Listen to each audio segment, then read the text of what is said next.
Hey, we are Saturday, which means we're playing Scion. Hello, everyone. Welcome to the show. I am Simon at Wandering DM.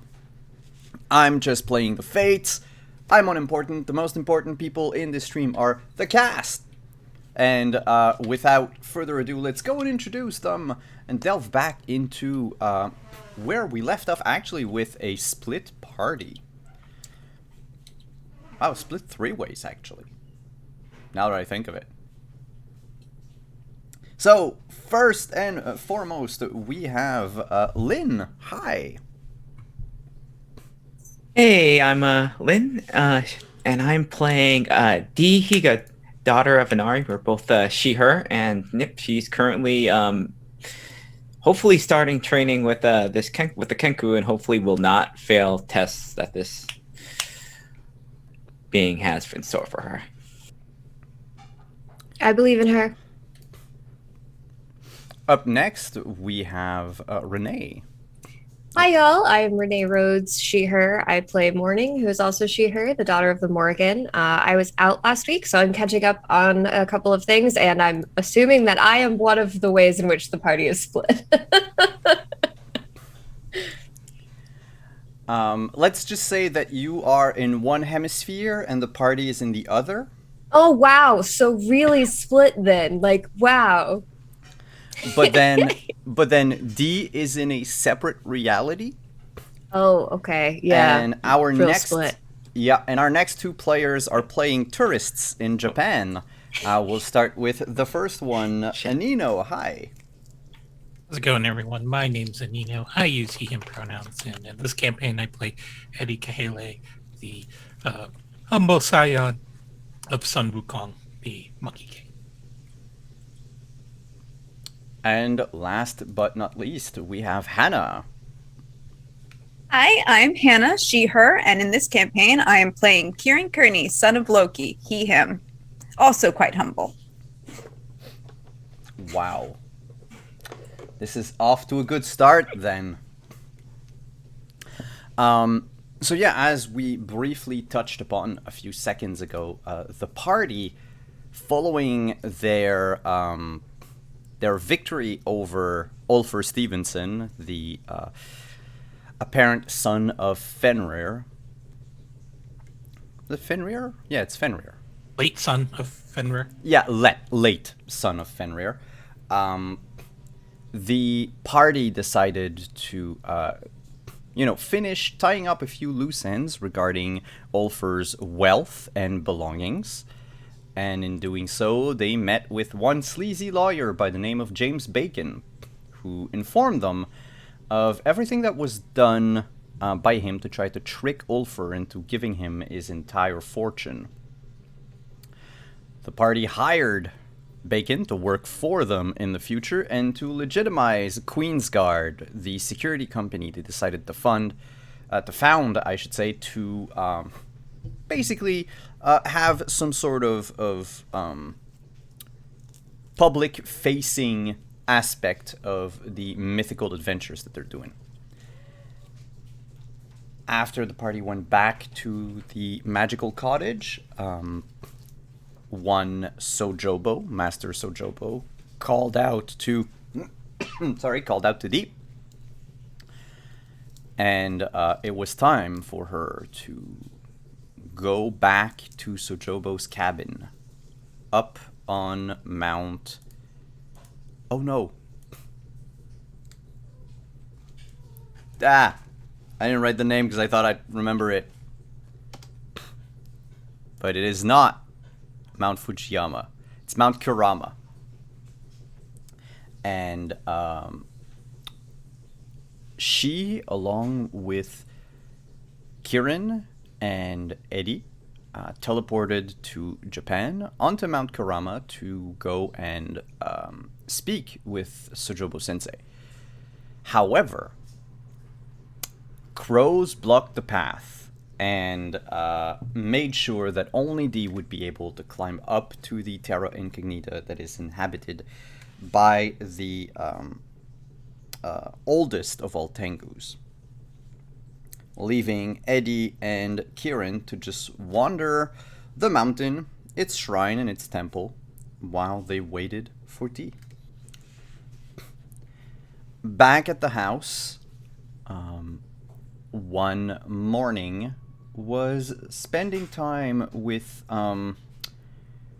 Winnie, who told her that, whenever you have some time, I would like to speak with you. We left our last session with Dee being given her first test by Sojobo, which was to gather all the pebbles of the mountain to his cabin.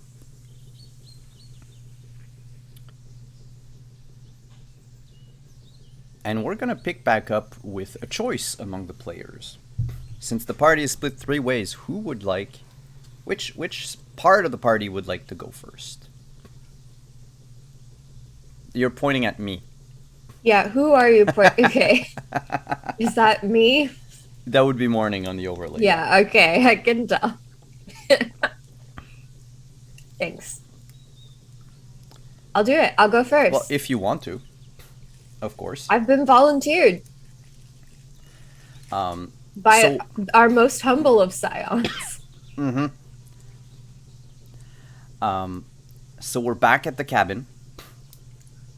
The other 3 just left for Japan for these trials. You know where they went because they did talk about it out loud. So if anything, if you want to catch up to them, I have the option. Yeah. They showed me pictures and how to like search for it on the internet, so I know where I'm going. Yeah. But otherwise, the house is relatively quiet. JD is outside fishing in the lake. And Winnie is sitting on the couch, a throw covering like her legs.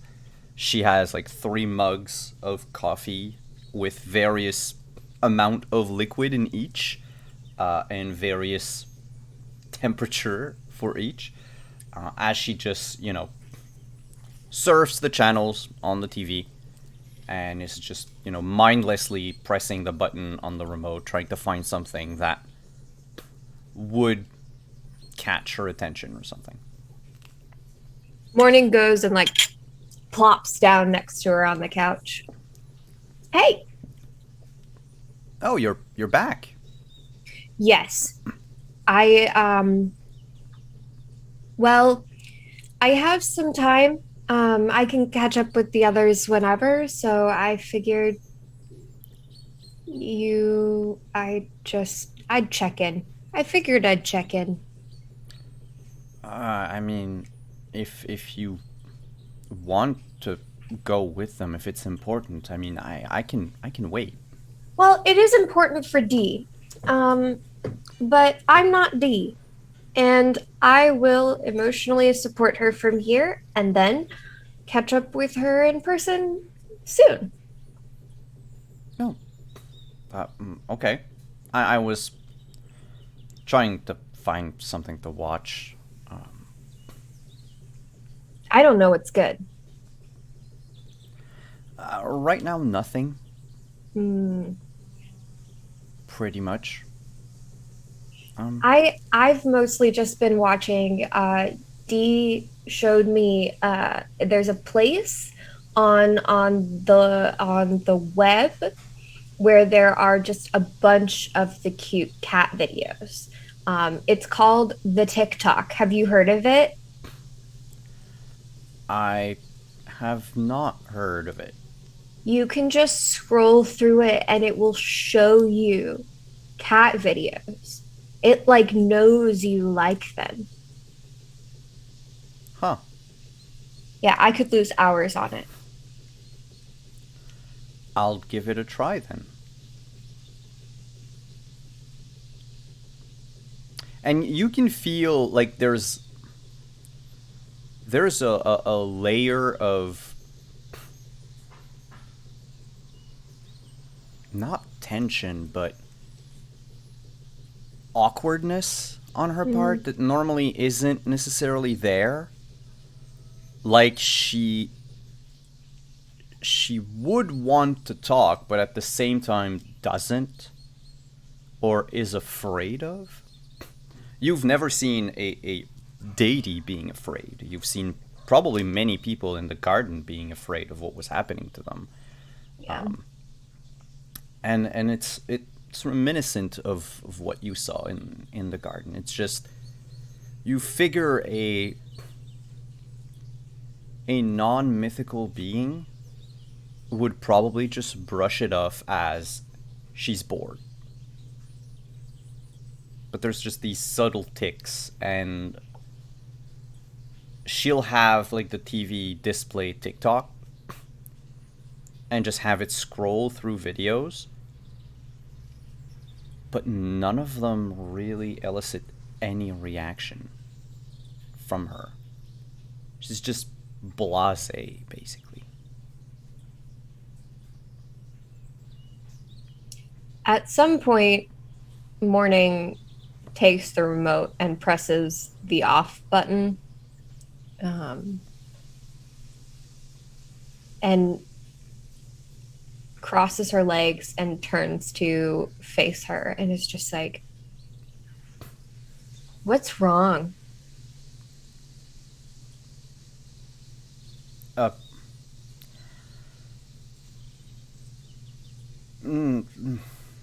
Nothing. I just... Nothing. You're not okay. You haven't been for a while. Well- Before we went to go fight Ulfer, you had that thing on your phone you were looking at, and you were sad. Yeah. You remember. Yeah, I remember. You're my first real friend. Why wouldn't I remember? Well, when you get used to being alone all the time, it's, basically, I don't know.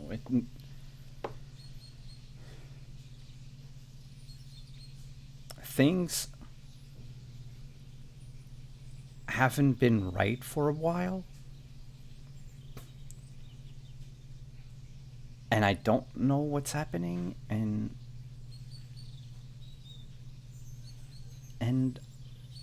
I'm scared.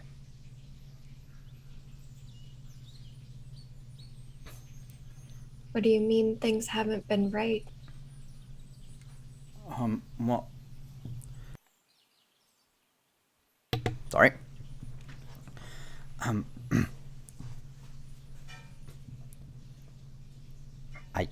The fact that I can't go back,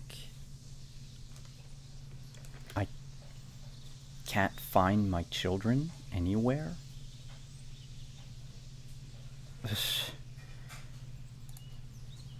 And then, all of a sudden, within the span of a few weeks, there's you, and then there's Dee, and Kieran, and Eddie, and Ulfer, and then I get taken away.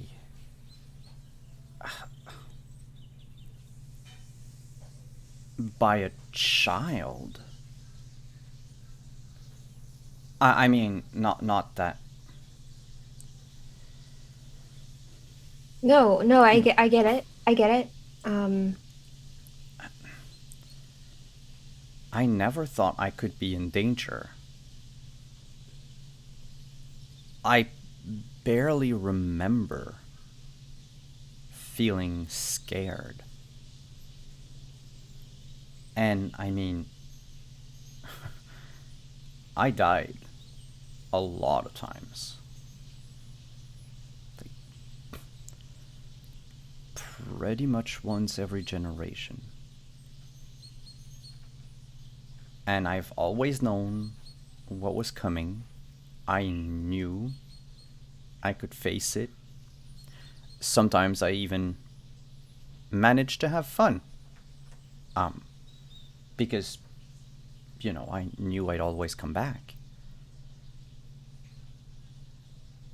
But this time, I don't know.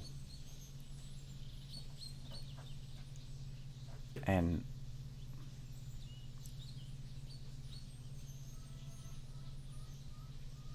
I don't know if I'll come back, and I don't. But you're not gonna die.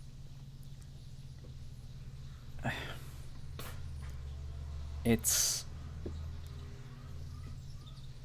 Well, maybe. No, you're here. You're safe here. And I have a sword. I'm a warrior queen. I'll protect you. I. Yes, I know you will. I know. I know you'll do everything in your power. And that's what scares me. See, if I die, I might come back, right? There might be a chance. I'm still divine. But then if I die and I come back on the other side, I can't come back to Earth. Then I don't get to see you anymore. I don't get to see anyone. It's always like that. The moment that I find a family, it's over. That's how it was, and that's what the fates want for me. And I don't want that anymore. I honestly hadn't thought about what it could be like to have to choose. I haven't gone back to the gardens. The limbo has been home as long as I've lived. And now I came to Earth, and there's so many cool things. New friends, phones, the TikTok. Kitty. I know, baby. And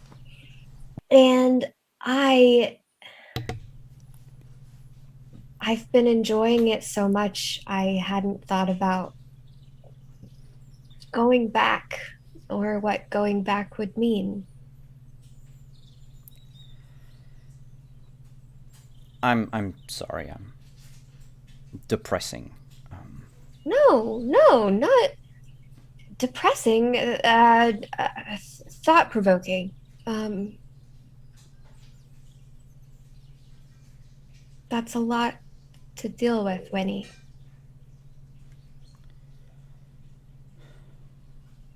Yeah, but I should not burden you or anyone else for that purpose. Why? You have your own problems. You had Ulfer to deal with, and now gods know what. You're slowly. I mean, I hear that my next big thing is called Twitch.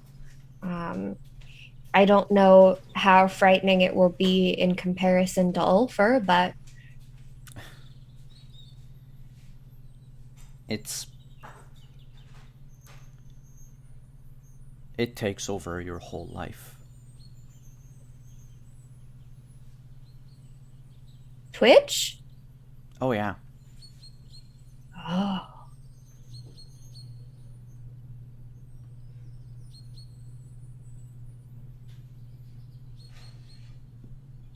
Anyway, not here to talk about.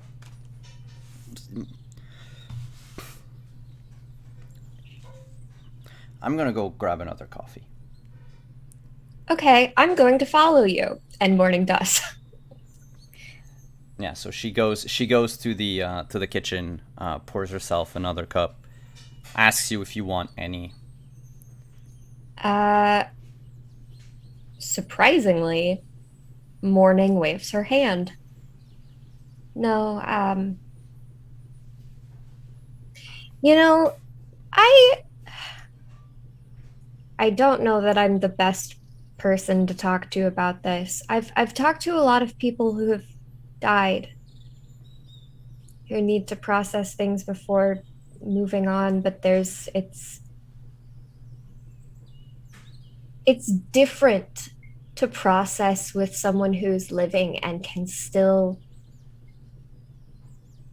do something about their situation. But you are still living and you can still do something, and so can we. I don't know what comes next. I can't speak with the same certainty and assurance that I could with others, but I know that if we're family, I want to enjoy the time that we have. I don't know when I'll go back to the garden, if how long it will be, or what it would take to go between the two. But I know that while I'm here, I want to enjoy all of the memes that Dee shows me on my phone. I want to listen to Kieran's wildest stories of people that he's interacted with. And Eddie, I want to see the passion that he has for the things around him. Have you seen the way he looks at that car? That ugly yellow car? The ugly yellow car, yeah. I thought he hated it. I think there's more to it than that. Maybe. I'm not very good anymore at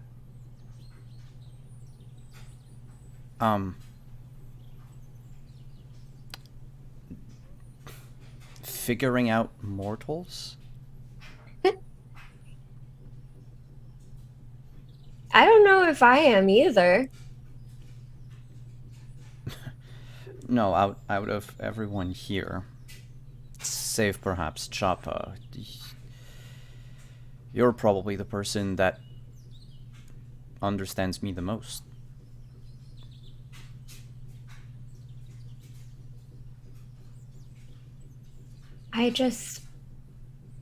Part of it's selfish because I don't like seeing you so sad. I want to enjoy watching the TikTok with you and laughing at cat videos and making dinner. And the moments that I have here where I'm living a different experience than I ever thought I would. And I understand being scared too. We face so much unknown and so many strange things. And even just us coming into your life is probably a whirlwind. I mean, I don't always know how to deal with Eddie and Kieran.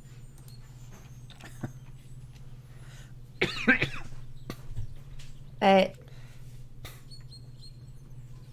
I really enjoy being here and I enjoy spending time with you. And I want to provide what comfort and encouragement I can, however little it may be, so that hopefully you can enjoy it too. That's the thing, I've been enjoying our time here. Even at the apartment, even though it was, brief and fraught with peril. It's just...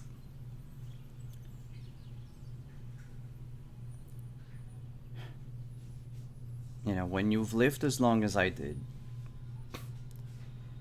it's hard to kick off old habits. Oh, I've thought of a way to put it. Okay, so in the gardens, we knew it was coming next. We could tell people what they were about to face and ease their minds, help them process where they've been, who they've been, and what they've done. Mm-hmm. Because they knew where they were going. But we don't know where we're going here. And how exciting is that? It's scary. Yeah, definitely. I've never been in a place where I didn't know what was next. But I don't know what's next. All I know is that I'm loving it. I don't want you to worry too much about what's next. If you could be enjoying it right now, living the experiences with the rest of us.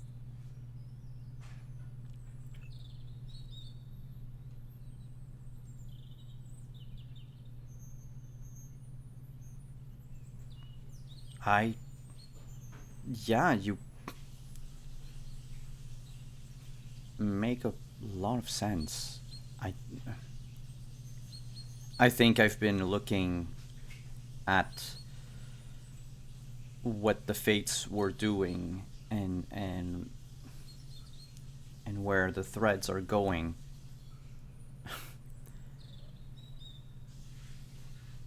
I know what's going to happen, but I feel like I was stuck on looking at the end of the string and not everything else. I was afraid that, you know, things proceeded in order. That, you know, I'm alone, I find happiness, I die. But after a while, I think I lost track of, you know,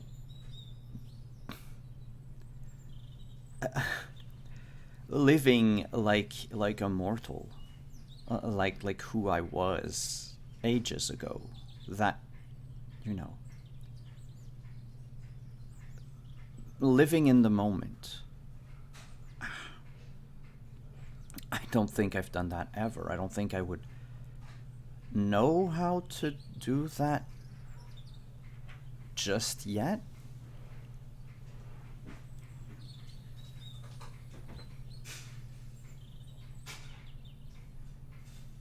Maybe I can spend a whole day watching TikToks. Yeah. Morning goes over to one of the cabinets and pulls out a big bag of chips that they picked up the last time they were at a store. And it's just, you know, total trash food. And they don't usually eat trash food in this house. Like, they have good meals. But Eddie and kept telling Morning that like she needed to try these. She doesn't know what flavor they are. It doesn't make any sense to her, but like she needed to try these. And so she hugs this big, you know, inflated bag of chips to her chest and grabs Winnie's hand, leads her back over to the couch, and then sits down next to her and pops the bag open. She doesn't do it right. She doesn't open it like from the top. She literally just like squeezes it until it bursts. And so flavor dust goes everywhere. And so the chips break, but she reaches over, grabs the remote, turns the TV back on so that the TikToks can pick up where they left off, streaming from Winnie's phone. And she says, yeah, I mean, we can just lose a few hours watching TikToks. And I don't know if it's any consolation, but my mom told me that everything dies except for me. So if you die, I'll find you. I'm counting on it. And then Morning offers her some chips and settles back into the couch to watch a few hours of cat videos. Speaking of a few hours, now before we move on to what's happening in Japan, I have a little out-of-game thing that I need to say. Renee, there is a face behind you and it's been creeping me out.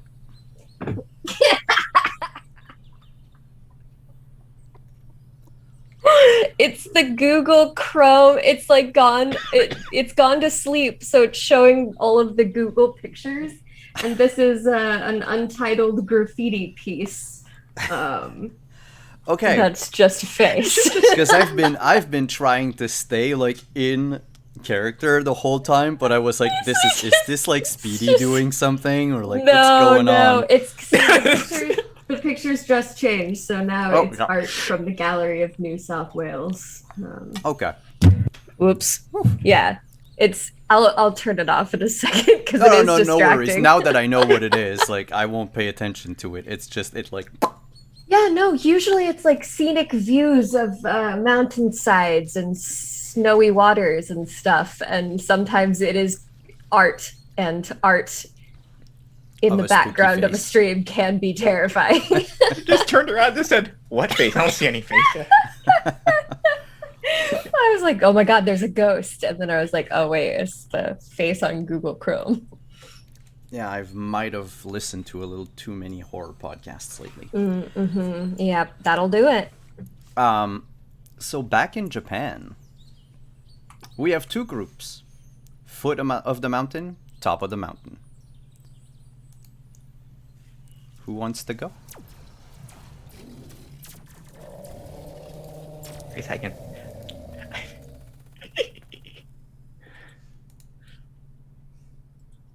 Never mind the lasers. Oh, it's not shared with the players at the moment. Oh. Okay, good. I made a mistake. I clicked somewhere. So D, you were given the task by Master Sojobo.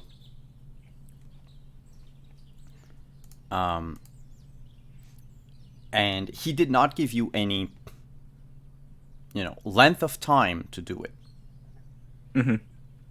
You have all the time in the world, but you must bring to him all the pebbles of the mountain. That's all he said. All right.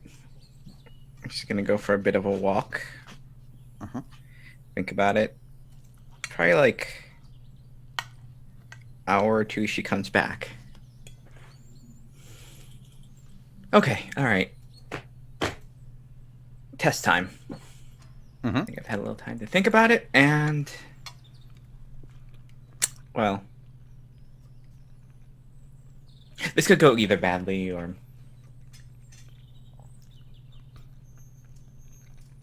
I mean, they're all here. Why don't you say hi to them? Like all of them at the same time? I mean, they're all here. You can just, I mean, I could be literal and just say, why don't you all come here and then, that looks bad. That looks bad, right? When I say come down here, there's so many pebbles up there. Oh, yeah. And I don't want to, I don't want to cause an avalanche, so. Fair. I hope that's not too much of a cop, but literally is messy, and it's hard. Have you talked to them before? Have you ever talked to Spirits and Rocks? You're asking out of game? No. I'm asking, this is all in game. Okay.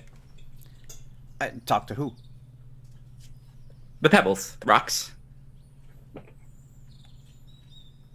Just so I know, you're asking the pebbles, right? The spirit of the mountain, or you're asking Sojobo? Sojobo. Yeah, Sojobo. Oh, okay. She's saying all this stuff to Sojobo. Sojobo, okay.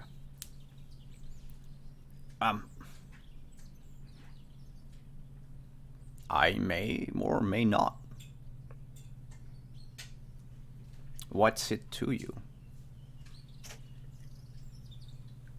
I mean, they're slow at first, but then they don't stop after a while, and that's just how they are. So if I were to tell them to come here, I mean, this place is so nice, and I think it'd be covered. So I've told them that they can just stay there. They don't really want to move around, so we're standing on top of them. So we've seen most of them. They're all here. I mean, they're all in one place, technically. They are.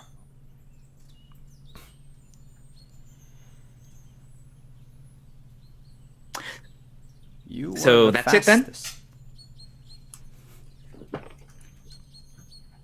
Yes. Good, because I took pictures of the mountain, and that was going to be plan B in case, you want to be a little more literal with it. Pictures and everything. I've had a lot of students fail this very simple test. So, what do they do now that the test is over, this portion? Do they gather pebbles? They were literal. How many pebbles? Who cares? None of them can carry all the pebbles of the whole Oh mountain. no, like I just want to know how big of a pile did they make? And he measures with his hand next to him, and it's a little bit below shoulder height. And about as wide as a person. Okay, I see. Yeah, that's, even if it were to try, that's a little underwhelming, so. They get bored and they leave. I mean, that seems too early for you would expect something bigger, but I see. A lot of the people that come here forget who they are and forget what they can do.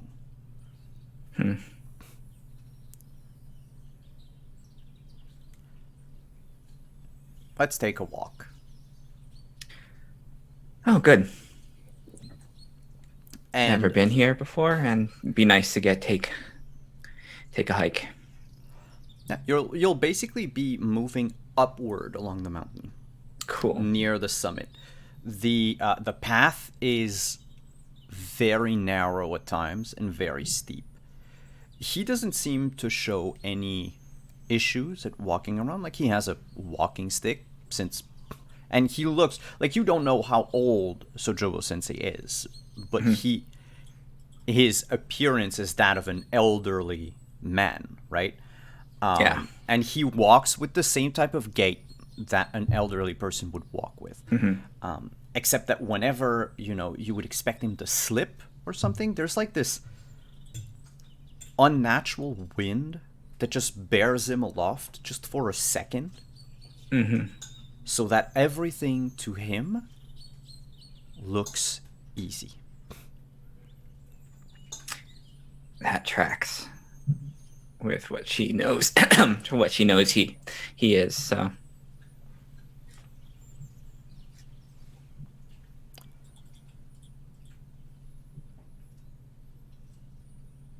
What made you decide to go the metaphorical route? Because gathering all the pebbles is impossible. Not impossible, but just disruptive, and the pebbles don't like it, honestly. They like to stay where they are. And having a bunch of angry pebbles isn't good for anyone.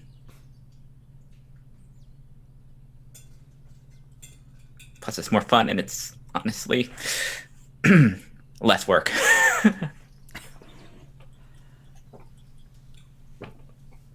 Yes, well. Let's just hope that laziness was not the reason why you chose that route. Else you're gonna find the other two challenges to be a little more difficult. I mean, I didn't complain when I said we were going to go take a walk, so. Oh, the walk, it's just because it's beautiful outside. I mean, you'd be surprised. It is nice. Never been here before. So. Yeah, you were born far away from all of this, and he just points like down the mountain at, you see far away from where you are, and you can see, the trees, the woods around Mount Kurama, but also like from the distance you see the water edge. You see like the what is it? The cityscape of Kyoto. Mm-hmm. Not the cityscape, but the skyline of Kyoto. And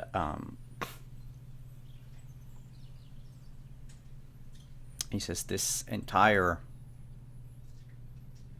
human nation is in danger.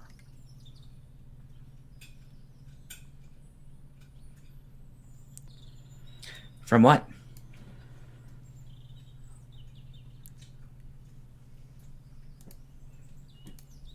Have you ever heard of Simon needs to get his notes in order?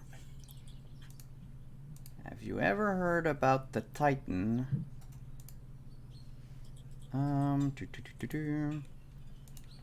the cosmology.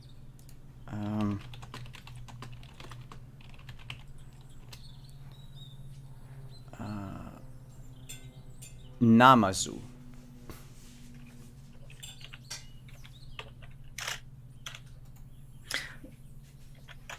I haven't not. I haven't.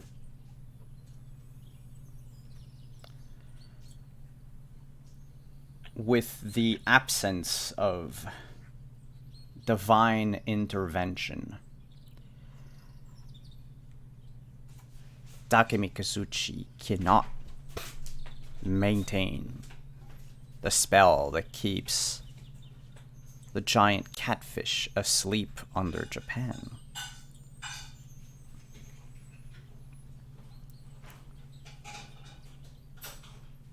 Soon, Namazu will wake up,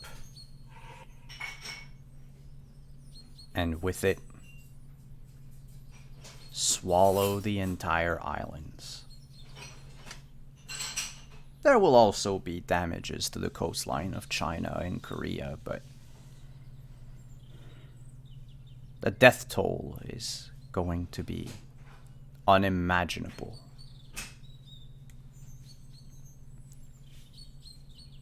The world of mortals will be shattered forever. Their perception of reality altered.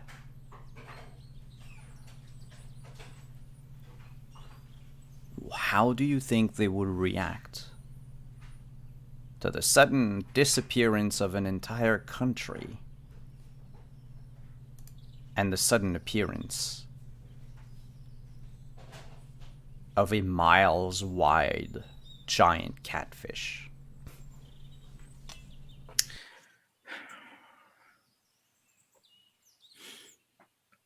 Terror and chaos. Nothing good. Is there anything we can do to prevent that? Or is it one of those things that can't? Funny you would mention it.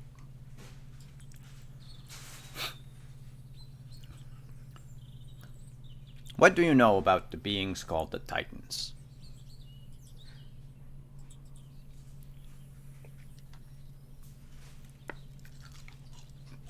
That they're the enemy of my kind. And honestly, we don't know a lot about them. I mean, hasn't been that long.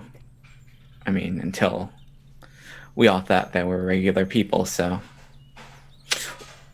we're kind of learning as we go, and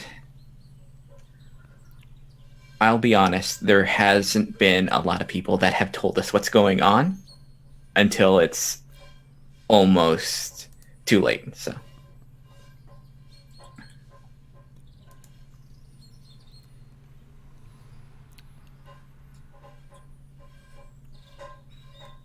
They're not necessarily all enemies of your kind. Many of them would want nothing but to destroy the world. They are forces of nature. Powerful, reckless, untempered. But they're also necessary, right?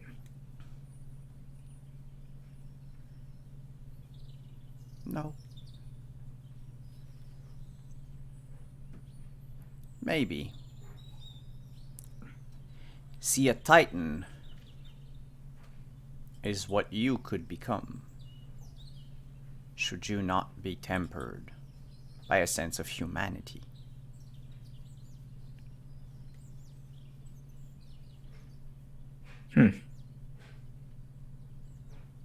In fact, I myself am the spawn of a Titan. The same way you are the spawn of a divine being, of Inari.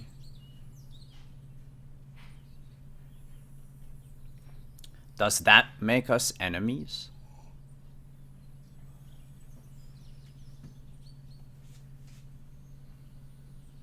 I don't think so. I suppose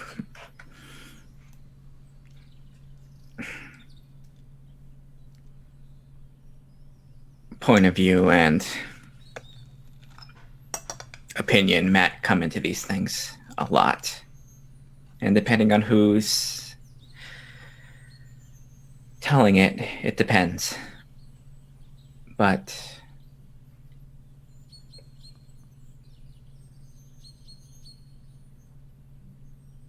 we haven't been hostile until harm was threatened upon us and populations around us, so.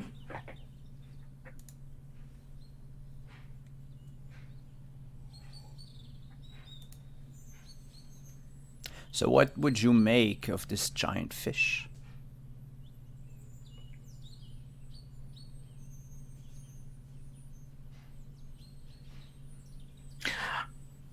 I honestly don't know, but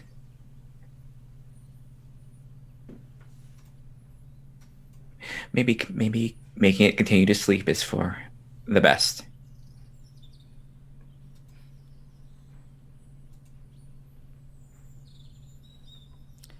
And Outright it getting rid is. of it might solve a problem, but it might cause other problems. I mean, this thing is ancient, which depends on its back. And if it wasn't there anymore, I imagine it'd be equally as bad. The island I mean, there'd be would no sink. there'd be no giant carp, but islands would still be destroyed. So,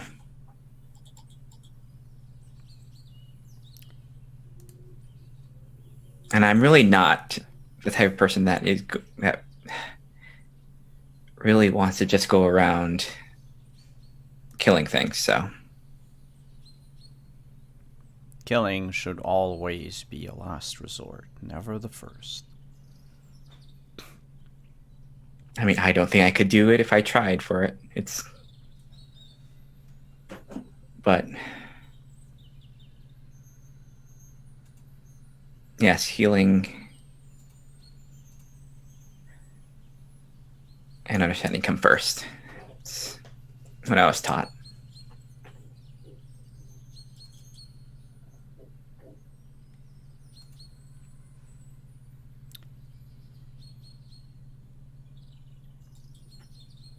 And thus we get to the reason why you're here.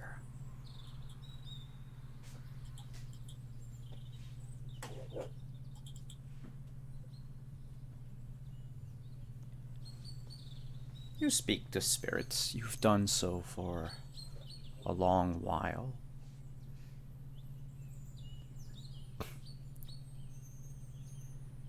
You know that spirits inhabit everything. Yes. They are all around us. They are part of us as much as we are part of them. However, they live in a separate world, a world of their own, a world which you can reach out to.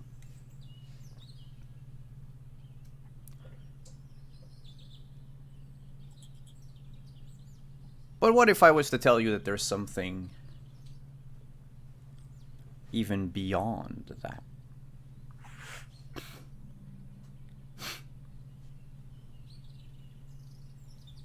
I mean,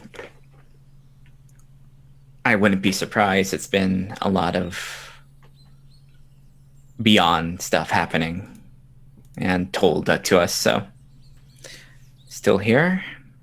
Haven't gone off run screaming, so I take it as another layer of things, so.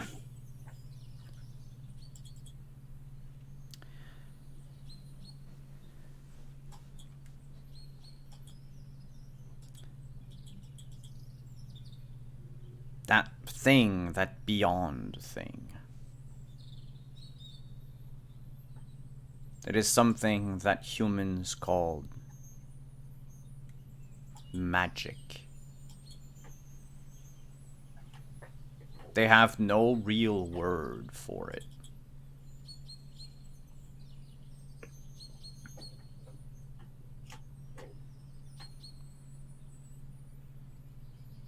In fact, they have no word because no human word can possibly convey exactly what it is.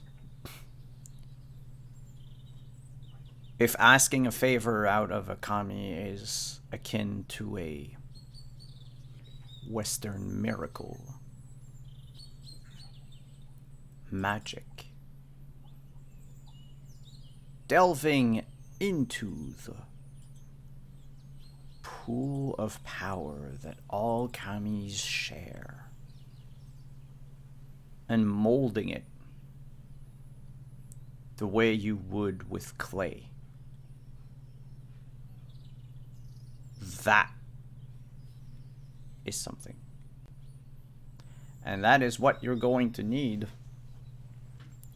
for your next test. Oh, good.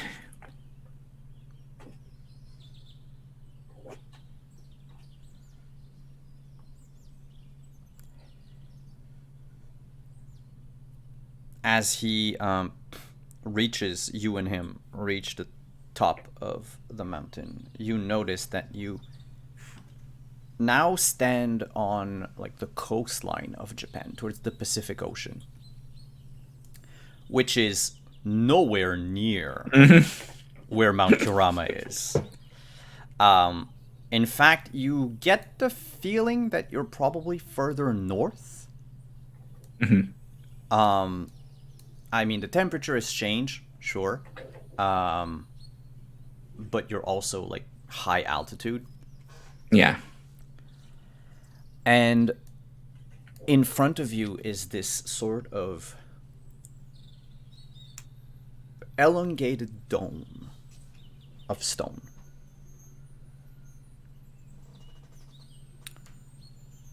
It's got like openings equidistant on all sides. Makes it look like a bell that was just put there. And in the center is this pedestal of like hardened mud, like something very primitive looking, like that was just made with someone's hands, basically, and maybe a bit of heat. And on top of that, carved from that same piece, is a bowl. And he says, this will open a path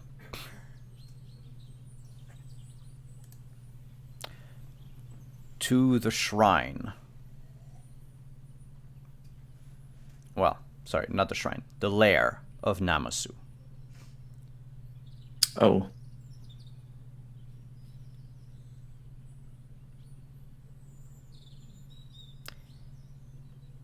See, the myths speak of the god Takemikazuchi holding down Namazu with a giant stone. What they do not speak of is that this stone is not of this world. This stone was made by magic.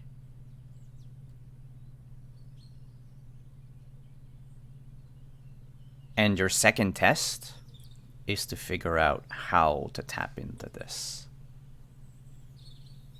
I am not expecting you to come back for a time. But know that each day that passes, the giant catfish is one day closer to waking. Good. No biggie, not a big pressure test at all. Good. Good. He turns to you with a smile as his humanoid form begins to shift. His already, avian legs sort of shrink a bit. His arms begin to sprout feathers that cover his entire clothes. And he just drops his walking stick. His long, Tengu nose begins to turn into a beak, and he changes into this very large crow. He says one last thing before flying off, and he says, "Remember, the lives of 1 billion people depend on you." And he calls away. Do it. Jerk. Cool. No. This couldn't be like the other tests. This couldn't just be like gather up all the pebbles. It's subdue gargantuan carp with magic. Shit. All right. There's like a step in difficulty between test number 1 and test number 2. It's like your midterm was very easy, but your final talks about something that you've never seen. Yeah. I mean, she knows that Tengus are wise, but they're also tricky. So it's a good wind up. Good job. Thank you. Thank you, Suka. Great.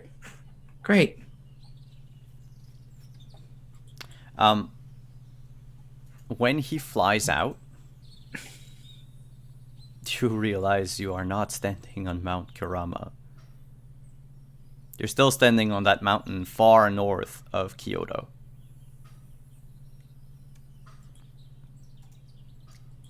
Cool. So, and also, don't, if you can't subdue the carp, you also have no way home, or no way back. Cool. Good.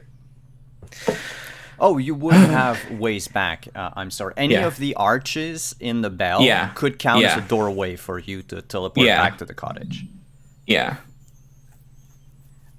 Because he is, and I'll tell you that out of game, like, he's not expecting you to solve this game session. Believe me, this is something that'll take multiple sessions to go through. So you're not gonna, we're not gonna stick D on top of a mountain for 5 hours. Yeah. But speaking of 5 hours, we're just gonna go back down to the foot of Mount Kurama. where Kieran and Eddie are surrounded by countless tourists. How do you spend your time down there?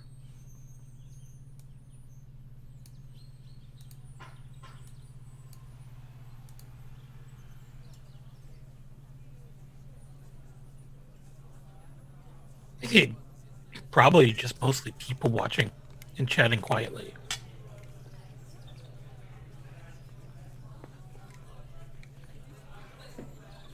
We're kind of just tourists ourselves.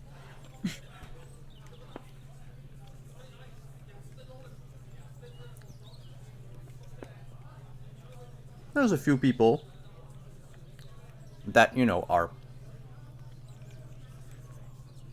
sort of surprised to see. Shit, were you still dressed in your suits? Or did you change? No, I think we changed into something more casual. Okay, Yeah. okay, good. So, yeah, no, then you blend in with the crowd. You walk about, you chat, you spend, a good portion of the day just, looking at the sights, looking at the temple, the shrines. There's one thing that strikes you as odd, and is that most of the humans here don't seem to notice it. You cannot help but smell the rose blossoms, the cherry blossoms. And, the same, that same, like, divine scent that Dee has, you can smell it on the shrine itself. In fact, whenever someone, is done putting an offering into the shrine, or what is it, like they hang like these little like prayer on paper, like strips of paper, you hear the sound of roaring waves.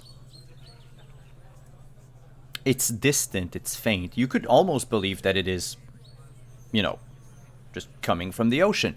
But you are pretty much in the dead center of, like, the island of Japan.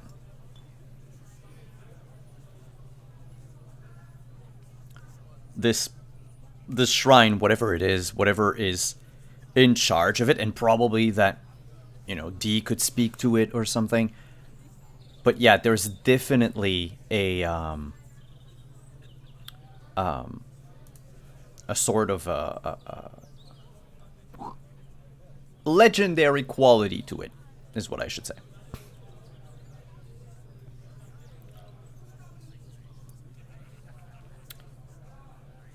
And so, time goes on.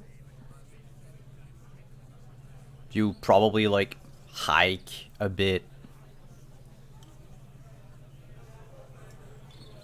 Take pictures, I guess. I don't know. And at some point, someone comes up to you. Looks like someone who works at the Mount Kurama Park. And says, I am sorry, but we are closing. You'll have to. And, like, they point towards down the steps to the really bottom of the mountain. And looking at the time, it's now 4 p.m. You spent an entire day here, and Dee still isn't back.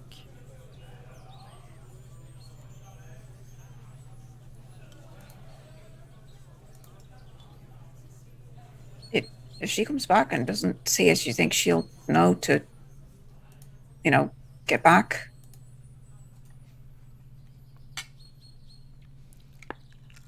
I think so, but it's kind of weird that they're closing at 4. Is that customary? If you go on the website, yeah, it is. They close at 4. I had no idea. But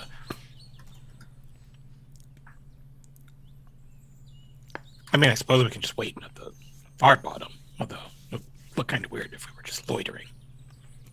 Yeah. I mean, we could go get something, maybe, and then wait around. You know. I mean, there's like a train station at the bottom that you can just wait. Okay. Except that, wait for a few hours. The sun's setting. And still no trace of D.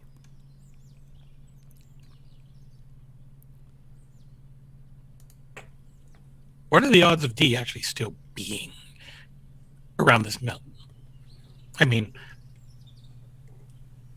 you think about it, we teleport an awful lot around the globe. Who's to say that she's even still on this island? I admit I had no idea how her pantheon works, what they expect of her up there. It's entirely possible, I guess. I mean, if she comes down and sees we aren't here, maybe she'll, go back to the cabin. That's probably her best bet right now. Yeah. It's totally within her power to do so, certainly. But what are we gonna do? I mean, it's kind of weird that we've been chasing after money for all these weeks, and now that we have it, we don't actually know what we're going to do with it. I don't know. I thought you had something in mind. Honestly, just the chase was a lot of fun. That's true. I mean, we could always chase more money, I guess. There's a plan. I like that.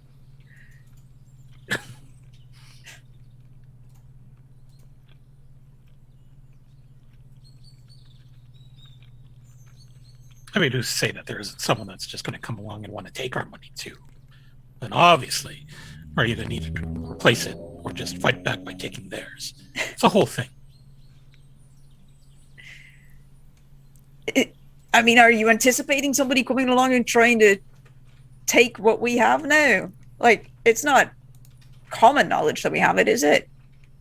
Oh, really? Oh, it's more of it's more of just a general feeling that I'm getting because usually when things are starting to look up on the more positive side, someone or something comes along and just kicks it all over. Makes me have to start all over again. I don't like that. You're just being a bit of a pessimist, man. What could go wrong? Things have been going uphill so far. I mean, up, whatever the saying is. You literally just went downhill. I mean, apart from the literal mountain, but no, I mean, Ulfr was pretty powerful, but I'm sure that there are hundreds, if not thousands, of more powerful people out there who are eventually going to cross our paths.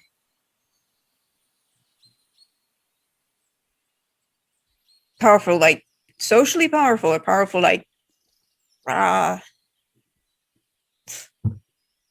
Yes.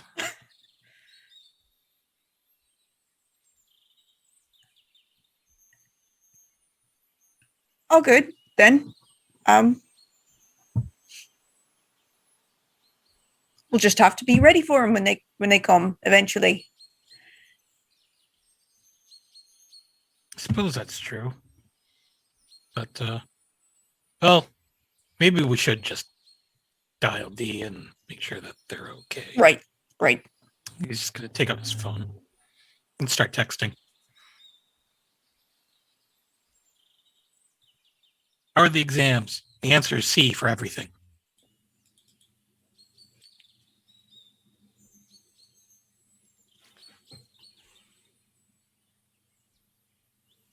Oh, you're muted. Muted. D, you get a message from Eddie. Oh. It's like, oh, this works. I think this would, okay. You just get like this, all caps, tests are bullshit. might be a while. Have to make a giant catfish go to sleep. F and then a bunch of U's after into and then sad face and then two dots and like capital D. Like Okay, well, text back. Okay, well, hang on. My interest is now piqued at this mention of a giant catfish. Can we go see the giant catfish? she'll be like, no, part of the test. And then she will link a Wikipedia page of Namasu on there. It's like this bullshit. He just shares the wiki link to Karen. Well, I guess D's moved on to the second or third test, but Ball's a giant catfish. Giant catfish. That's I mean, what's the test exactly? Butter and fry, or Put it back to sleep. Put it in a Pokeball. I don't know. to sleep? Do fish sleep?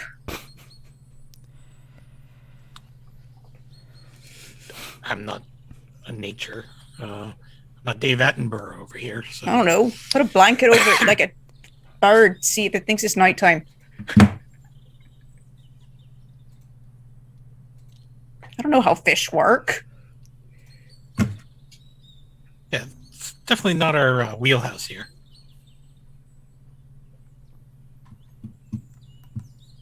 What about John? What's his Maybe name? we can find something exciting in John. Does he? I mean, he's a nature guy, right? He's been in nature. Maybe he knows how nature works.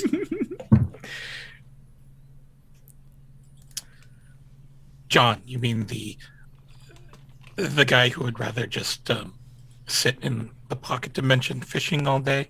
One who would be okay with not ever leaving within a 100-foot radius of the cabin? Yeah. That John? Yeah. Yeah. No, I'm getting the sense from Dee that she doesn't really want us to get involved. All right then. I mean, normally I would be whatever and tally-ho and go and do it and such, but I figured that we should probably respect the boundaries here now that we're all work associates in our new financial venture. Sure. Fair play, man. Fair play. I won't try to interfere. Damn.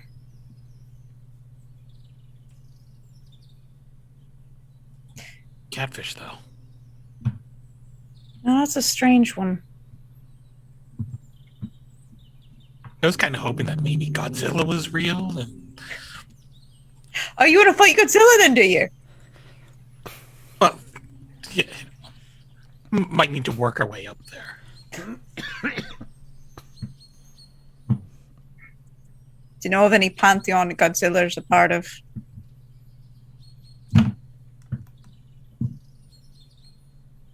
I don't know. It's Japanese pop culture have its own pantheon. Could be. I've no clue. I mean, at some point you could probably believe that Godzilla could be the Titan spawn of, like, maybe a destructive Titan like Raijin. But that your chances are very, very slim, by the way. If only. Well, come to think of it, maybe we should actually do a little bit of actual legwork and maybe establish an office somewhere, like a front that isn't in a crummy strip mall. What about that abandoned dog food factory? What are the chances of that? Well, I would like. I mean, that's okay, but I would prefer something that's a little more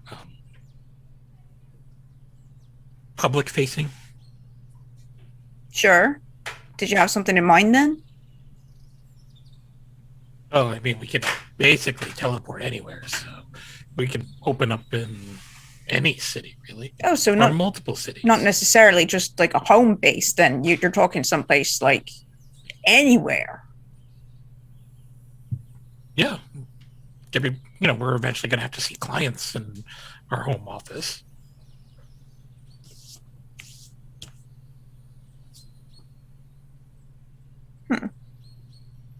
And so you while away the hours, waiting for Dee to come back. Dee, what do you do actually?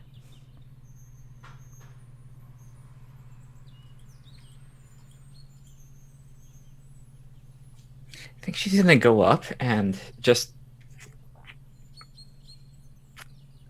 try and piece together what she can from inside this thing, just looking at the bowl, looking at everything else. Like, what the hell do I do? That would have been helpful.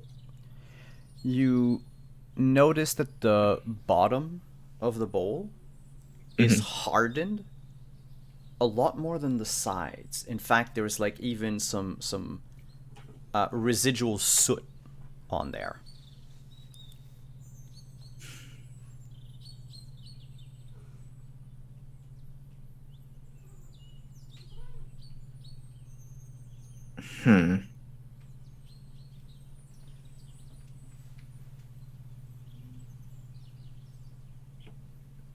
But it's like there's nothing more. You don't find any, like, even walking around this bell thing, you don't find any like burnt wood. Even matches or what have you that could have been used to start a fire, but definitely something has been burned in this bowl, often enough that it left a like permanent mark in it.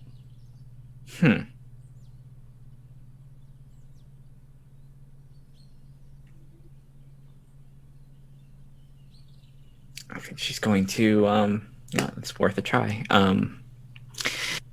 Well, so it'll just can't fault me for maybe doing something wrong, since I don't know what magic is, but there seems to be some soot in here, so she'll dig through her bag.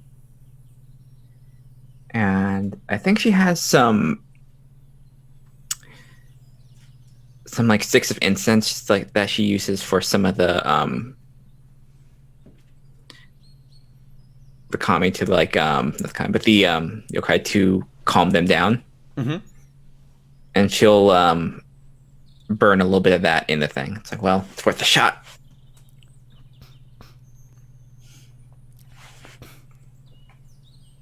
There is a haze around you when you start burning the incense in the bowl. In fact, the little openings on each side of the bell, they become somewhat translucent. You can barely make out what's on the other side of them, as the basically what would be found on the other side of the bell sort of shifts, and you notice scenes that happened in your life. Like, one of them was the fight with Ulfer in the parking lot. Like, you can see it a bit clearer than the rest because the sun is still high in the sky, and it contrasts with the darkness of the night when you fought Ulfer. On another one, you see two figures sitting on a bench talking. Seems like it's Eddie and Kieran. And then there's another one. Morning and Winnie on the couch. So it goes from the past to the present, and then to the future. And the one that shows your future is this storm over the ocean. Giant waves that probably could swallow entire islands. From time to time, the dark shape of a giant catfish. And on its back, holding on to dear life, 4 figures. They're tiny. You get the feeling that it's probably you and the others. Good, comforting. You have enough time to look at them all in a circle. So some of the ones in your past, you had your first day of school. You had one of the,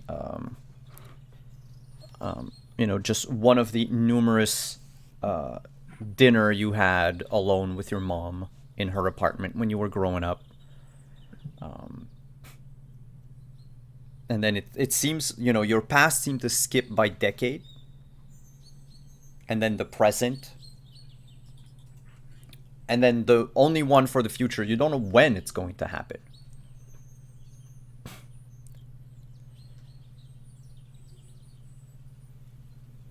You get the impression in that instant that while all of the other ones happened, the one for the future is uncertain. It's like a potential. And I would like you to roll. Hell yeah. Yeah. I would like you to roll intellect plus occult.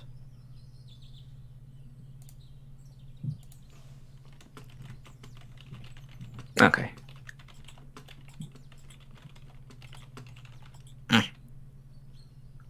Let's do it. Come on. 3 success. 3 successes? Why do I have 0? What the hell? Oh wait, no, sorry. That was I don't know why. Sorry, 0 success. It was rolled out to mine. That's So okay. nothing. Ah, Well, that will give you 1 point of momentum. cool. There is something else in these visions. You can't really quite put your finger on it. And one of the reasons why is the stick of incense burns out before you have time to investigate further.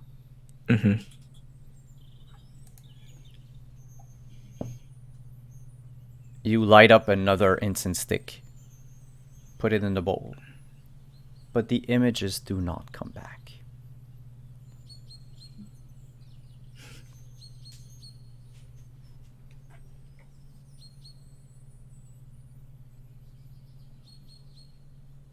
Perhaps this bowl, you think, might need something a little bigger and different.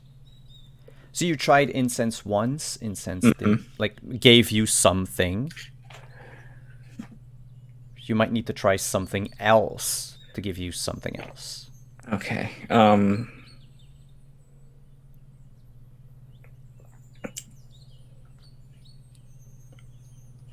Is there any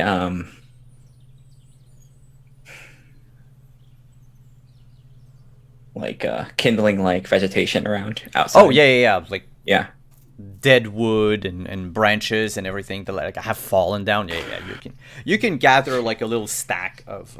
Okay, yeah. It's like, all right. Now let's see if this student said, all right, Bull, if you want something special, here it is. And she'll like dig in her purse and she'll take out a joint and just put it in there. It's like, do you want this?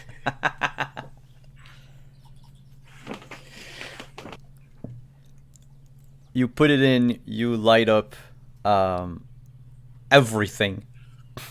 Smells like spring for a moment. The wood burns. And it takes a few moments. Like, you realize that nothing happens while it's burning, But the moment it turns to ash, that's when the haze comes back. And now there's a lot of haze. In fact, a lot of smoke. I mean, you've probably de-hotboxed something in your there's a lot of life. smoke. Yeah. The smoke clears, and you feel like everything is humid around you. Like heavy rain, humid. The ground beneath your feet moves like rhythmically, like the waves on a small ship, like a sailing ship. Except the ground's not hard. It's kind of soft and squishy. And you're not inside the bell. Cool. You're Oh inside no. a cave. This is. She knows what's up. This is probably not a cave. Caves are not squishy. No, and caves don't She's seen breathe. enough movies. She's seen enough movies. She knows what this is. You find yourself inside a giant creature. Probably a catfish. This. Of course, it's inside the catfish. This is cool. Well,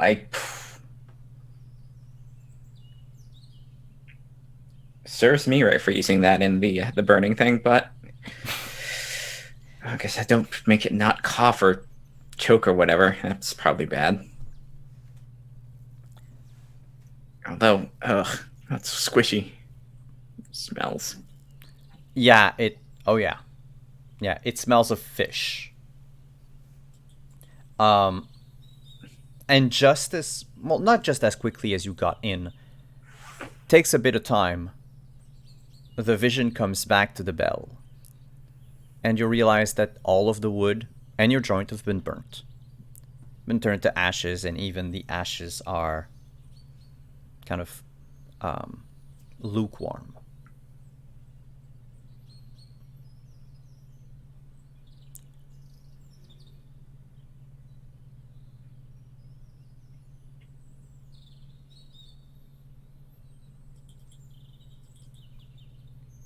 This is strange indeed. I'll let you think about if you want to try to burn something else. See what happens. I'll just get back to morning for a moment.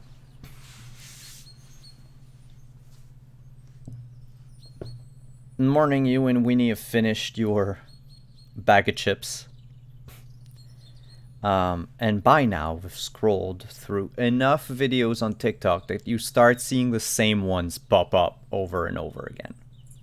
Not possible, but Oh, I don't. I get I it. don't know how TikTok works. We're bored. Yeah, no, I've just learned this yesterday. So, I don't know how TikTok works either, but my boyfriend is TikToking. But not just that, but when you look outside, like, the sun is set. No one's back. I told you could lose so many hours. Hey, do you think they should be back yet? Wait, what time is it? Oh, Yeah. oh my. That was a long time. But fun, right? We had fun. Yeah. I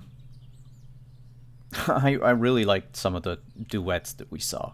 That was fun.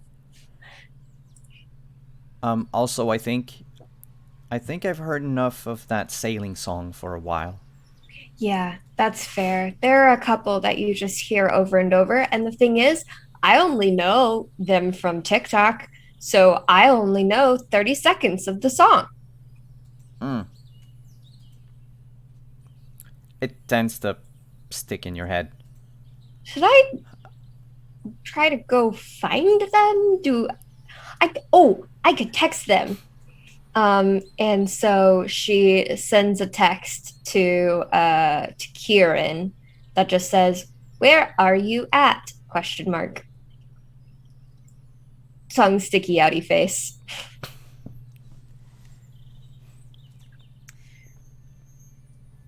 He'll send back the emoji of the Japanese flag and then just like waiting on D. Is everything okay? Thumbs up. Okay. Well, they said they're fine. You want to figure out what to do for dinner? Yeah, those chips aren't. They're filling, but they're not. They don't do anything. Oh, no. They're snack foods for sure.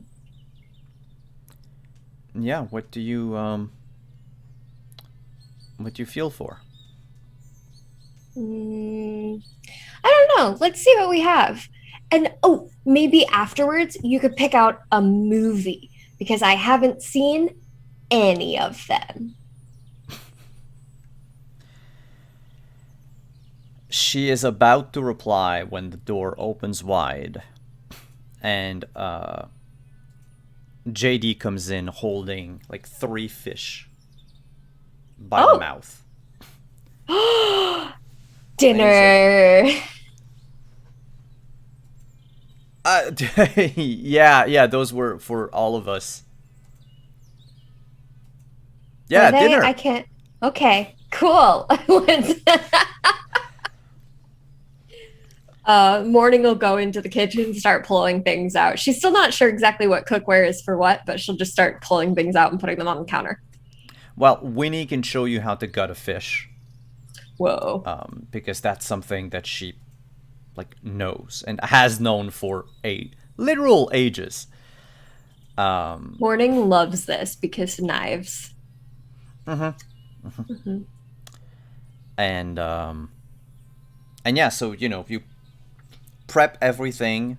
JD will whine at the fact that who ate all the chips. I'll text Kieran. And she takes a picture of the empty bag of chips and texts it to Kieran and says, "More, please."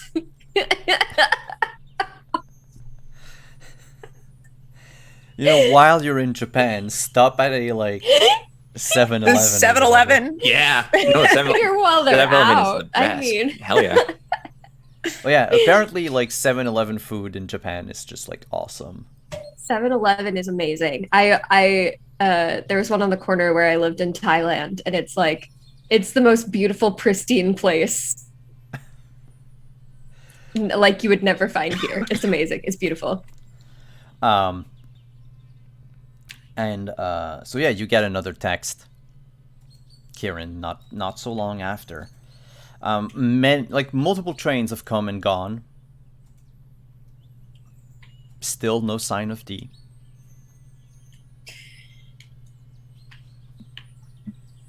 Well, Morning is concerned for where we are, that we're taking so long to get home, and she wants us to bring home potato chips.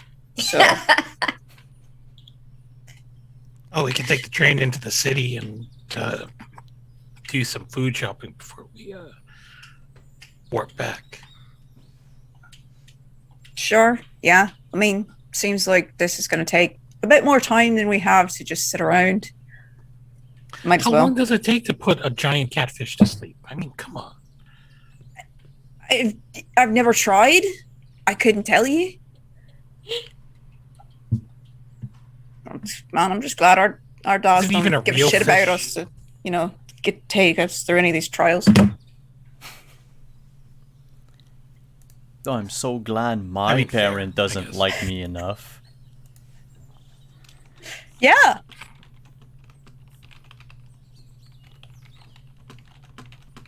So no, I guess they'll do that.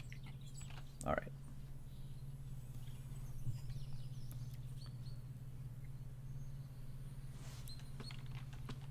Then D, anything else that you want to try burning tonight? All right. Well. All right. Tried that. Tried regular things. All right. Well, it's worth a try.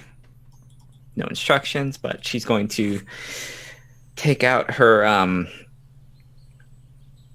the rice bag and summon the Kodama spirit. Inside or outside the bell? Outside, she knows. She Okay. knows. It's probably not like, that sacred place that's probably been here for a while. It's gone now. Whoops, sorry. She probably needs it to the bowl needs to be here to be able to do whatever I need to do with it. You plant a few grains, and all of a sudden, the tree pops up. For morning, she would notice out the back window that the tree that was standing outside suddenly disappeared. Oh! Poor birds that were in there and really like, what the?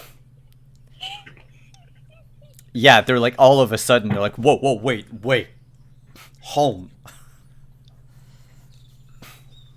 I think maybe Dee's still busy. And then she goes back to helping cook dinner, which is just doing whatever Winnie tells her to do. Especially wielding knives, like she's good at cutting veggies.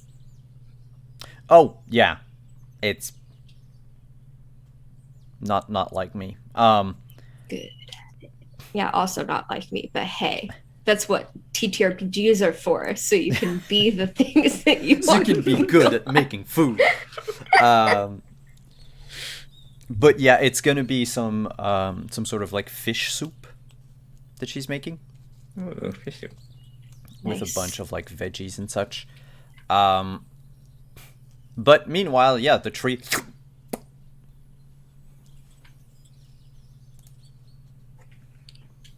Oh, you hey. have called. Yeah, sorry for dragging you all the way up there. I know it's probably relaxing up at the cabin, but I have a big ask. Do you have any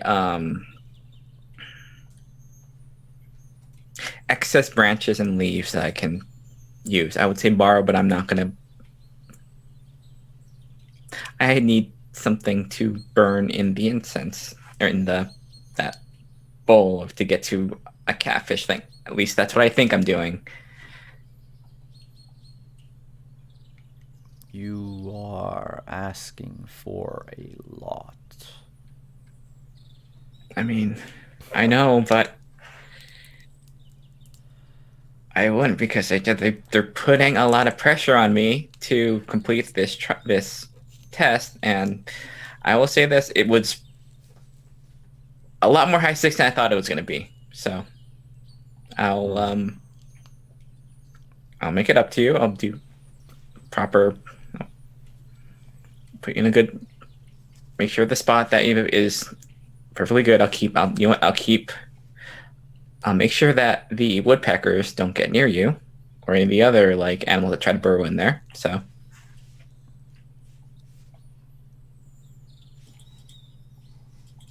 And we'll spend some time once it's all over. I intended to in the first place, but things are real busy now.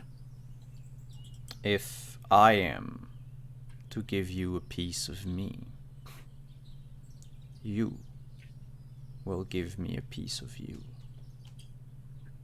Okay, that's fair. In game terms, you're going to temporarily lose a point of legend, Okay, basically for the entire next session. that's So it's like it's imbued, so it's like imparted in the tree, so you don't Yeah. lose it forever. yeah. You could withdraw it from the tree if you wanted. That seems but, like, mean. That's I meaner mean, than. it's up to you. It's how you want to deal with an angry spirit afterwards. I mean, no. I mean, I'm good with this. This tree spirit. We're buds. So yeah, 100%. Whatever. It's a big ask, and whatever the spirit needs. and I he mean- will shake from side to side in like a few smaller branches, like not twigs, small branches, Mhm. fall down in a few leaves.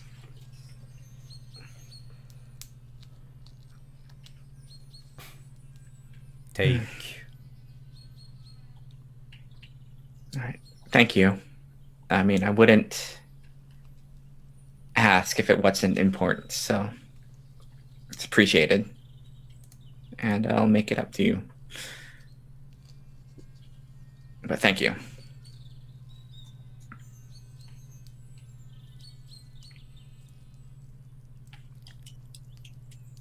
So you put the Kodama branches in the... And then just like everything else that she put in there as well. It's like, well, let's go for Let's go for broke. let's go for broke. Let's just it's just a Yeah, the answer was a branch from an old tree spirit, but it had to be given voluntarily. what's it gonna be like? Get here! Here come the Clippers. Let's go down the thing. And it's like, no, I wasn't. No, I'm not. And so this time, when you start burning everything, you are no longer in the bell. Oh. You just stand like in space, right? Everything is stars and darkness all around you, and yet there's like light enough for you to see. And all around you, huh? I can still breathe, so that's. Oh yeah. Hopefully, Don't worry. Good. It's like cool. You're in space You're now. in space. No. And all around you, instead of just being, let's say there were 8 images before, because of the arches, now you have like 50. All around you, these like oval shaped, almost like a pond, a rippling pond, showing not just images from your life, just images, scenes from everywhere and every when. Is that a word? Sure. Yeah, I'll reach in my pocket. Is my cell phone with me? Yep, you've got your cell phone. Did it come with me? It's just like, sweet. I'm gonna take a picture and just send it to the group. It's like, this is weird.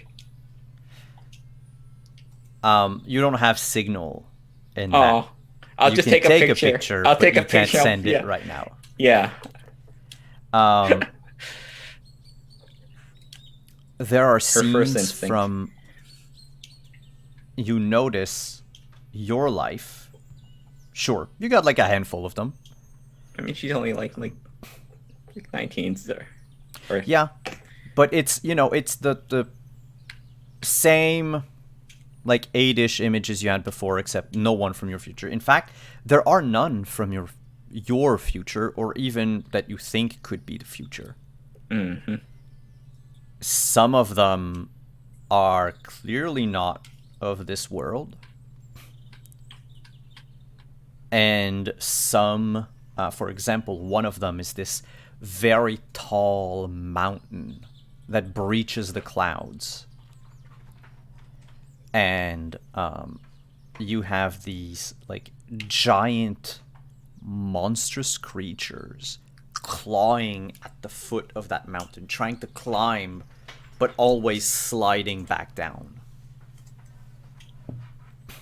You have other places. One of them, you notice after a while, does not ripple. And it is an underground cavern.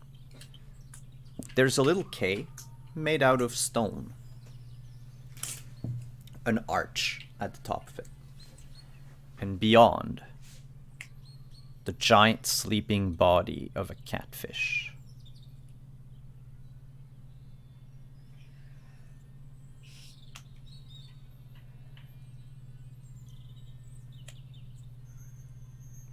What do you do?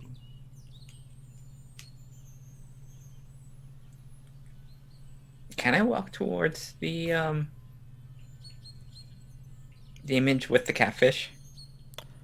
The moment you ask yourself that question, if you can move even,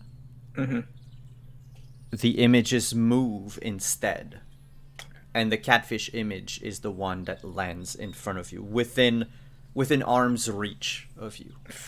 All right, well, here we go. And then she'll reach out at the the image. The moment you touch it, there is the sound of a gong. And you are immediately just sucked into that portal. And end up, even with a bit of momentum behind you, onto that stone quay. You hear the sloshing sound of the water. And the loud snoring of a fish. Which, you know, fishes don't snore, but this one does. I mean, it's a giant magic fish, so. Yeah. On its back. And we're talking, like, you see the fish as being a large fish, which is really not the size of Japan. Like, we're talking like it's the size of a whale, perhaps. I mean, But you get the feeling that this is just a representation of what it is. And on its back, there is a rock. Like a big boulder, right? But the boulder is cracked. And every time the fish breathes in, the boulder cracks a little more. And like pebbles fall down, dust falls down.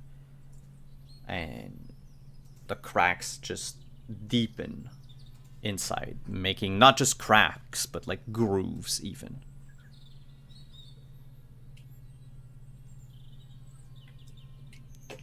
This is quite clearly Namazu.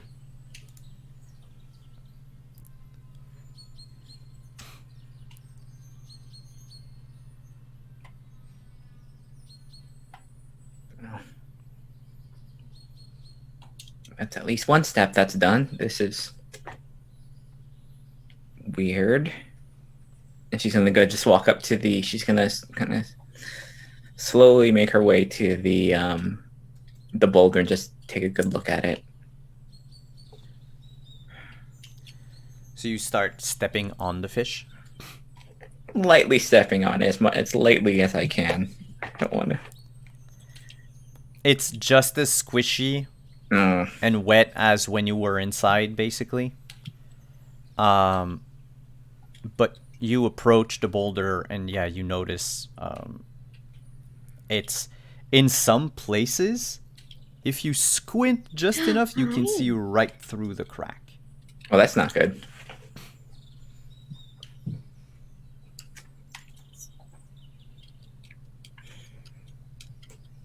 Oh. I don't think super glue is gonna cut it for this thing. Just prods at the one of the cracks, and well, all right. She is going to speak to the boulder. I see that. You have a lot of breaks in here. Is there anything that you know that I could to fix this? When the boulder replies, you get a splitting headache instead. This noise that comes out of it is like a sort of high-pitched screech and low, bassy rubble. It almost, forces you to take a few steps back, as if the sound really emanated from there, like you were too close to a speaker during a show. And it quiets down almost as quickly as it started screaming. That boulder, that's not a spirit inside of it. Cool. It is made of spirits, but is not inhabited by a spirit. Oh. Cool.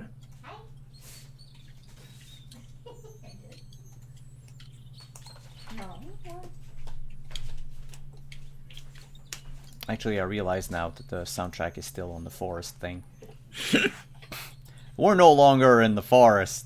We're on a fish. We're on a fish.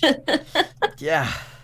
It's gonna get some weird camera photos sent to the group at some point.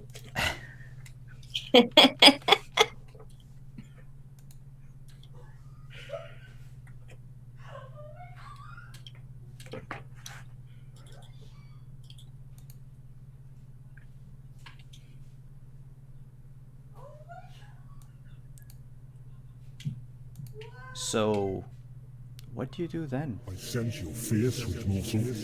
Come to me, and let me savor the taste. That was not supposed to happen. I was gonna say, oh my god, D, what did you do? Holy moly. Wow. Do not speak to the magic boulder. No, it's because sometimes you search for a specific keyword and you click on the wrong one. Okay. I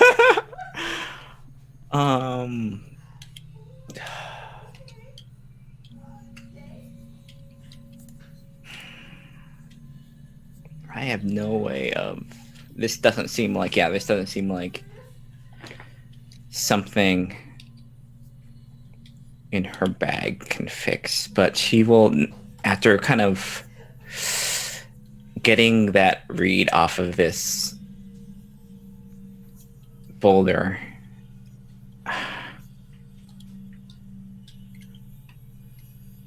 I am. You know what? I'm gonna she's just go with it, and she's gonna just try and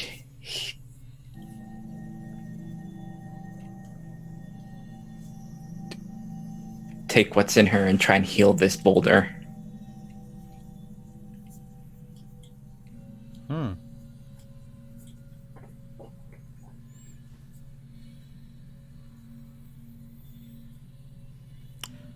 Mechanically speaking, how would you do that? Like if we're talking... We are talking healing hands boon. Healing hands on the boulder. Yeah.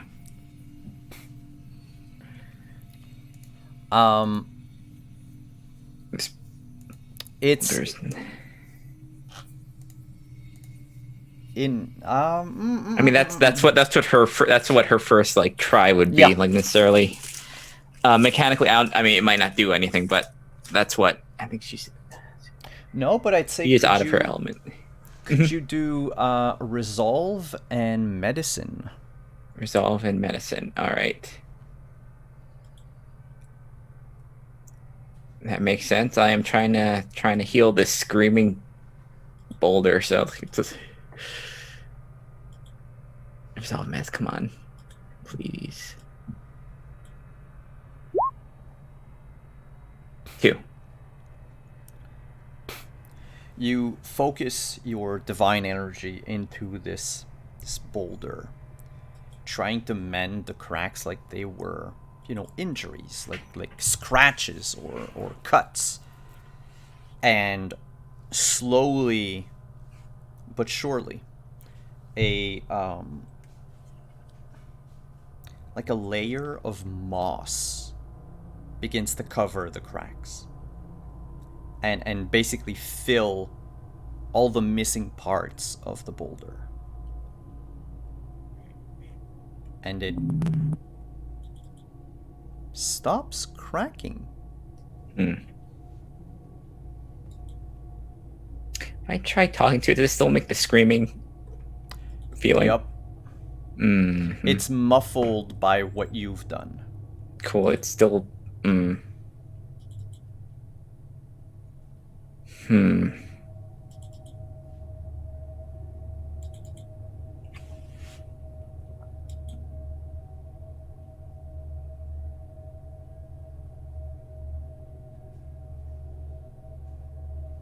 I look at it again. Is it? I get the feeling probably that it's like this is temporary. It's like band-aiding this thing. All right. Oh, that was a long shot. It didn't seem like it did anything bad, so okay. So better than nothing.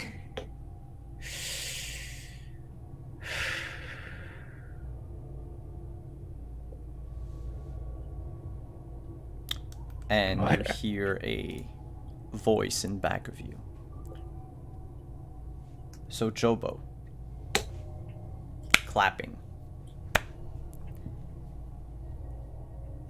and waving the entire scene from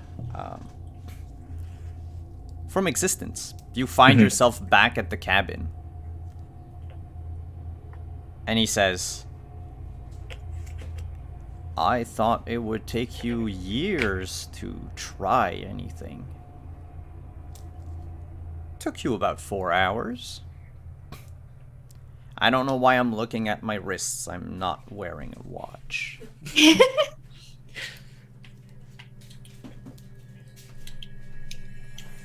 You juggled and gambled with the lives of 1 billion people in 4 hours. Wow, that's the comforting way of putting it. Yeah? What made you so sure that you could actually delve into magic? Into something impossible? I just had a... It's not a good reason, but just had a feeling like...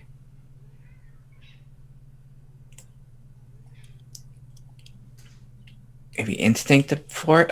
I don't know. Huh. I'll be honest. You trusted your gut.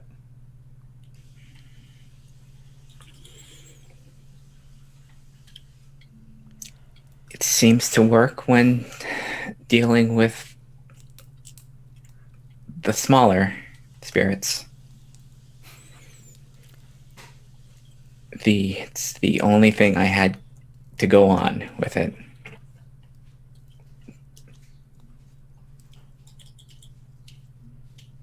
I have to say that burning drugs was probably not the greatest of ideas, but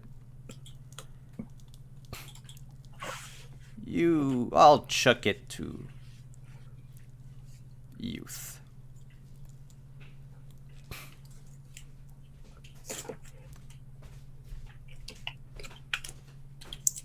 That said, we have covered 2 of the topics that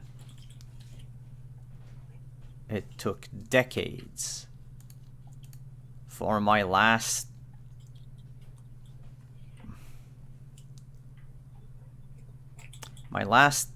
prestigious student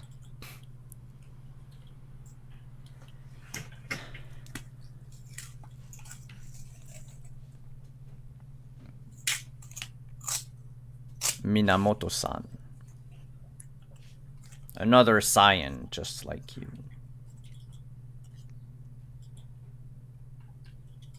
That must have been 800 years ago.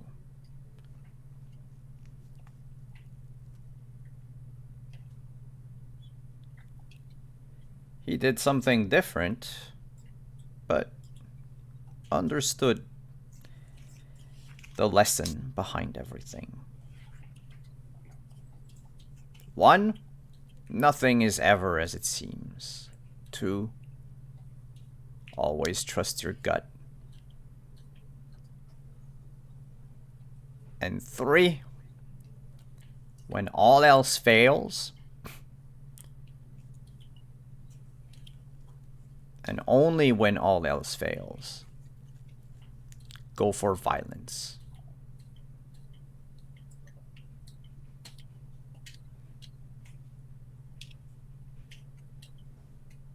I don't think I need to teach you how to go for violence. I've been observing those friends of yours.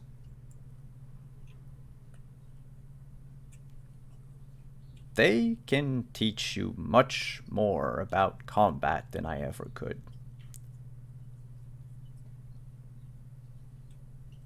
Go, then. Go back to them. You have satisfied my curiosity. I will call upon you once more. But not right now. After all, as a college student, you are familiar with the concept of tuition. Did you Yes. really think that my teachings would be for free? Oh.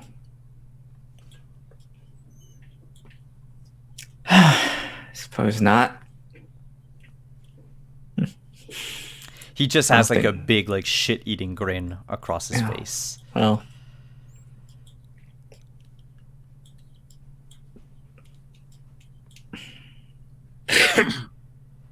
And we're gonna close on that.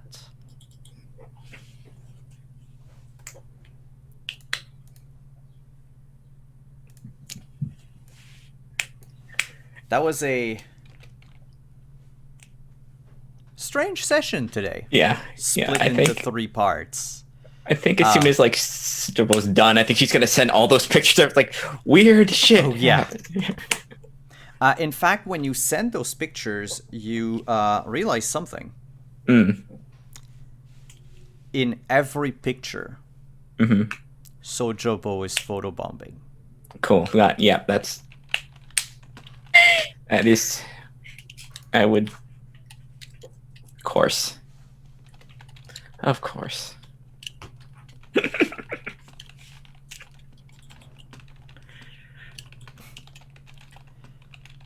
How's everyone doing? Good. Good. Cool. I love getting to know more about the other characters, and like I feel like in some games it's really easy to just like focus on the scenes that you're in, but it's really nice to get a much deeper glimpse of D and how D thinks through problems, because like we could have just stayed at the cabin and tick-tocked all day, but like we got to see her confront like mysticism and magic and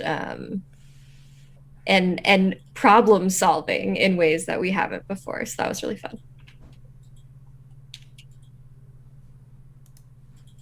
Awesome. Well, if you have anything to shout out, friends, if you have anything coming up in the coming week, any projects, anything, please do so right now. As we do our outros for today, we will start with Prodigy Student D. This is a lot of fun. It was just like, a little bit of, this was a lot. This is great. And love to hear what. Can't wait to get everyone back. I was Just, like, seriously weird expecting... shit. Weird shit. Yeah, I was thinking that the second test would take a little bit more time and that you would like try to go back to the group and like try to rack your brains and figuring things out, because I was like, Nah, she's brilliant. gonna I think have... she probably thought that like this is something that you have to do. It's gonna be like she's been conditioned by like years and years of education stuff. Like, this is a test. This is your thing. You have to do this. But yeah, I'm it's great. I'm doing this every week with everybody. But yeah, I'm Lynn, Flying Source on Twitter, Twitch, and you'll find me next tomorrow on my own channel, Twitch.tv Flying Source, where I'm going to be building more Gundams at 1 p.m. and this time we are done with the Death Scythe, and we are going to start the Tall Geese this time. It's another Gundam Wing one, and it should be fun. And on Tuesdays at on Twitch.tv Otherdoc, we are playing Urban Shadows, where we are getting ready for a fancy party, and my just demon working for a demon like criminal is getting into a fight over some clothes with another demon, so should be interesting. Nice. Renee, where can we find you?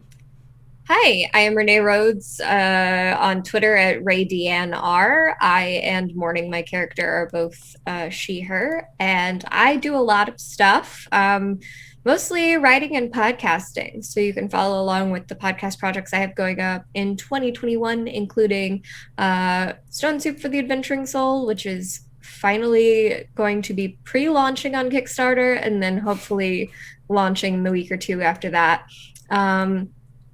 And I'm currently casting Where the World Ends, which is a casting call that's open for one more week on Twitter. I also have a giveaway going on for some cool dice, so if you want to check that out, it's also on my Twitter. Everything's on my Twitter, pretty much. So yeah. Nice. And next we have Anino.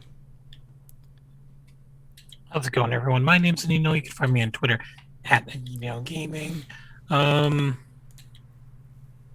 think I don't really have anything until next Friday. So tune in next Friday on this channel for another episode of Cyberpunk Red. And then back again next Saturday for another edition of Scion. And then in May 5th, is that May 5th? May 6th. May 6th. Simon, we'll have more details, but starting a new campaign on this channel, Sentinels of the Multiverse, with some familiar faces. And That's that's plenty enough. And lastly, we have Hannah. I'm Hannah, Hanimation Art on Twitter, Hanimation Studios on Facebook and Instagram, and you can find me, as Anino mentioned, back here Friday, 8:30 p.m. for some Cyberpunk Red, and then Saturday for Scion again, and then next month, Sentinels of the Multiverse. So exciting!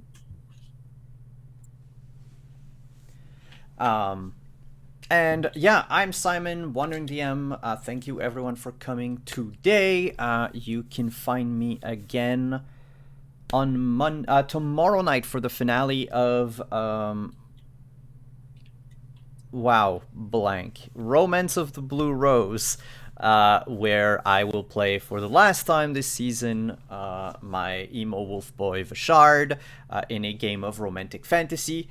Then on Monday, we are back with Rime of the Frost Maiden, and then Cyberpunk later on during the week. If you missed our Animon Story stream this week, and you want to take a look at Animon Story, the Digimon-inspired RPG, I cannot recommend it enough. You can check Zach, Z-A-K-B, the letter B, free, F-R-E-E, on Twitter, and get the link to his itch page. This game was amazing. I had a lot of fun, so you definitely want to check that out. Like Anino said, on Thursday, May 6th, we're going to have our first episode of Sentinels of the Multiverse. I'll come up with a title for it, but because Sentinels of the Multiverse is kind of long, so we'll update you on that. But it is a superhero-themed campaign using the Sentinels RPG system. And then tonight at 9 p.m. here on Wandering DM, we are hosting Omens Rising, the public playtest of the Omens Rising game, a game by Chris Geary and a team of wonderful writers and designers. I believe, Anino, you were part of them. And I can't wait. It's a JRPG-inspired, card-based role-playing game. So tune in at 9 p.m. if you want to see that. And otherwise, have a good rest of weekend, everyone. Stay safe, and we will see you next week. Bye-bye.